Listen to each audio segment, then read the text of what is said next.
자, 본문 말씀을 통해서 하나님께서 우리에게 주신 아주 중요한 교훈이 있습니다. 하나님께서 기억하시는 사람들은 누구인가라는 것입니다. 본문은 매우 긴 명단을 우리에게 소개하고 있는데요. 사실 이 명단은요, 오늘 이 본문이 쓰여진 그 시기에서 약 90년 전에, 다시 말해 수룹바벨이 첫 번째 포로기환의 지도자로서 예루살렘으로 돌아왔을 때 그들의 명단과 거의 일치합니다. 무슨 얘기냐면 에스라서 2장에 보면은 이 사람들의 명단이 같이 똑같이 되풀이되고 있어요. 그래서 에스라서 2장과 오늘 우리가 보고 있는 느헤미야 7장에 있는 내용에 등장하는 사람들이 거의 동일합니다. 성경을 읽다가 보면요, 이렇게 긴 이름, 족보들 나올 때가 있죠. 대표적인 게 마태복음 1장 같은 경우도 그렇고요. 창세기에 나와 있는 그 아담의 계보도 그렇고요. 우리가 볼 때마다 이렇게 하나님께서 왜 이렇게 긴 사람들의 이름들을 기록하고 있을까라는 겁니다. 이런 긴 이름들 혹은 숫자들 나오면은 우리가 지루하게 느껴지고요. 참 이상하다. 왜 성경에 이런 말씀들이 있을까 싶은데요. 자, 오늘 특별히 이 본문은요, 이 긴 명단들은 두 번씩이나 똑같이 되풀이해서 쓰고 있다는 것입니다. 자, 토시 하나 다르지 않게 기록해 두신 이유가 무엇일까요? 자, 여기에는요, 한 영혼을 천하보다 귀하게 여기시는 하나님의 마음이 담겨 있습니다. 자, 오늘 본문 보시면요, 일단 하나님께서 느헤미야를 통해 그 마음에 감동을 주셨다고 얘기합니다. 성벽이 완공되었지만 성 안에는요, 주민들은 적고 그 가옥은 아직 건축되지 않은 상태였습니다. 이때 느헤미야에게 하나님께서 그 마음을 감동하시고 중요한 결단을 내리게 하시죠. 5절 말씀을 보시면 내 하나님이 내 마음을 감동하사 귀족들과 민장들과 백성을 모아 그 계보대로 등록하게 하심으로 라고 합니다. 성벽이 완공되고 난 후에 모든 것이 깨끗하고 새로워진 건물 안에 살고 있는 것입니다. 사람들의 시선은요, 아직 짓지 아니한 자신들의 주택보다 어디에 더 시선이 많이 가겠어요? 새로 지어진 성벽, 새로 달게 된 새로운 문짝들, 그렇게 재건된 예루살렘 성 안이 얼마나 그들의 마음을 뿌듯하게 하겠습니까?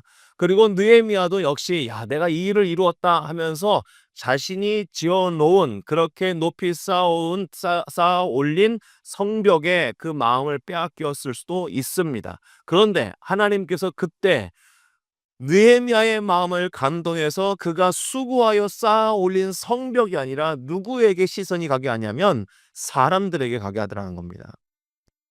자, 텅 빈 성읍을 채우기 위해서 인구 조사를 시작한 것이 아니라 성벽이라는 그 하드웨어, 새롭게 세워진 그 성벽이 아니라 하나님을 예배할 그 성 안에 살고 있는 백성들이 더 중요함을 알았기 때문입니다. 자, 우리가 이 땅에 살아가는 동안에요, 눈에 보이는 것은 무엇이냐면 누가 얼마나 많은 사람들을 모았느냐 혹은 많은 건물들을 세웠느냐, 얼마나 높이 세웠느냐 하는 하드웨어적인 것에 우리의 시선을 빼앗길 때가 있습니다. 그러나 우리의 삶이 평가되는 것은요, 그런 하드웨어적인 것이 아니라 하나님께서는 우리 한 사람 한 사람 한 영혼을 더 귀중하게 여기는 것이죠. 하나님께서 온 천하보다 한 영혼이 귀하다고 했지 한 건물이 중요하다고 하지 않았다는 것입니다. 느헤미야는 분명히 긴 시간 동안 기도하고 그 모든 방해와 그 모든 수모를 겪어내면서 성벽을 완공한 것이 맞습니다. 그러나 그 성벽이 자 봐라, 내가 얼마나 이 놀라운 업적을 세웠느냐가 아니더라는 겁니다. 사람에게 마음을 돌리고 그 한 사람 한 사람을 계수하면서 이 사람이 누구고 이 사람은 어떤 데서 나왔고 그 사람들의 이름을 기억하면서 사람이 귀하다는 것을 오늘 성경은 보여주고 있습니다. 하나님의 마음이 그렇다는 거죠. 교회도 마찬가지입니다. 화려한 건물보다 중요한 것은 그 안을 채우는 한 사람 한 사람. 우리 여기에 나오신 오늘 노아도 나오고 여름이도 나오고 할렐루야, 얼마나 귀한지 모르겠습니다. 이 모든 한 사람 한 사람이 하나님께서 귀하게 여기시는 영혼들이라는 것입니다. 이 사실을 놓치지 말아야 합니다. 우리가 이 땅에 살아가는 동안에 겉으로 보여지는 화려한 것에 우리의 마음을 빼앗기는 것이 아니라 그 안에 있는 사람 한 사람을 그리스도 예수의 심장으로 바라볼 수 있는 눈이 우리 가운데 있으면 좋겠습니다. 하나님께서는 이 모든 사람들을 기억하고 계십니다. 5절 이후부터 나오는 이 명단은요, 앞서 말씀드린 것처럼 90년 전, 당시로부터 90년 전 바벨론의 안락한 삶을 포기하고 황폐했던 예루살렘으로 돌아와 성전의 기초를 놓았던 믿음의 선구자들입니다. 이들 가운데 보면은 지도자들뿐만이 아니라 일반 백성들, 제사장, 레위 사람, 노래하는 사람들, 문지기들, 특히 느디님 사람, 이들은 누구냐면 성전에서 일하는 막일을 하는 사람들입니다. 이 노동하는 사람들이죠. 솔로몬의 신하의 자손들이 46절서부터 60절까지 기록이 되어 있습니다. 꼼꼼하게 기록되는 거죠. 하나님께서는요, 높은 사람뿐만이 아니라 유명한 사람만 기억하는 것이 아니라는 겁니다. 특별히 영향력이 있거나 중요한 일을 하는 사람만 기억하는 것이 아니라 하나님께서는 성전문을 지키던 문지기나 물을 깃고 나무를 패던 느디님 사람들의 이름까지 하나하나 기억하고 계시더라는 겁니다.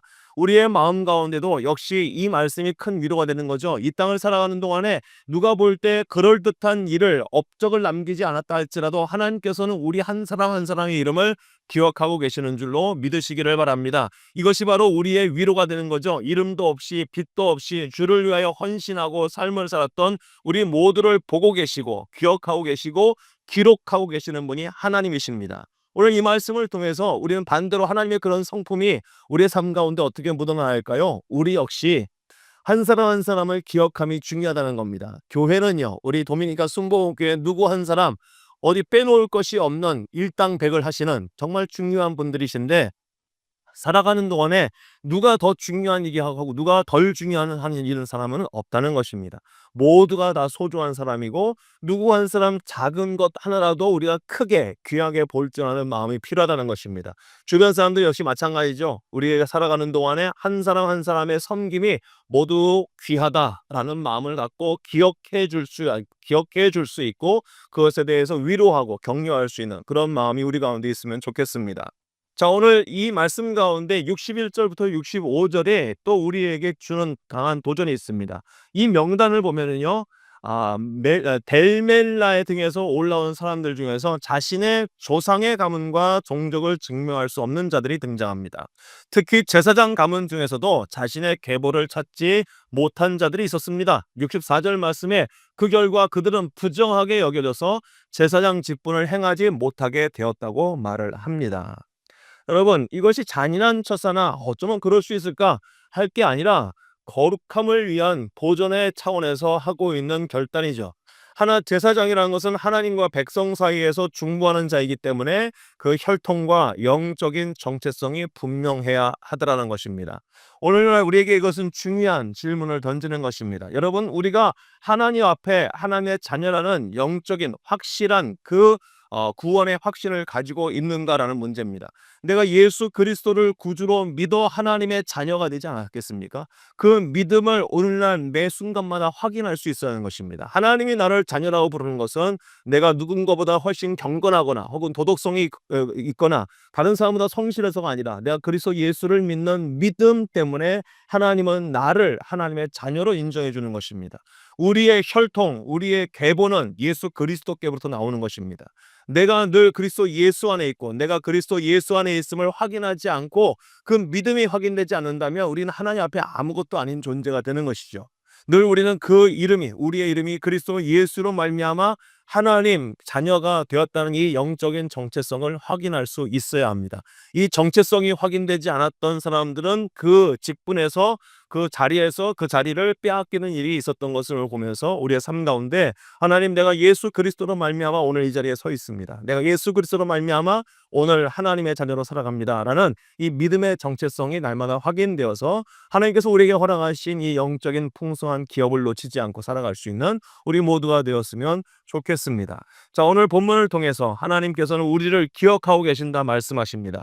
한 사람 한 사람을 귀하게 여기십니다. 그리고 우리의 헌신도 역시 기억하고 계십니다. 이와 같은 은혜를 받은 자와 같은 삶이 되어서 다른 사람들의 작은 헌신, 수고도 역시 우리는 칭찬하고 격려하고 위로할 수 있는 사람들이며 그 같은 영적인 정체성을 놓치지 않고 살아서 하나님의 그 기업을 이어받을 자로서의 영광을 누려가는 우리 모두 되기를 간절히 소망합니다. 아멘.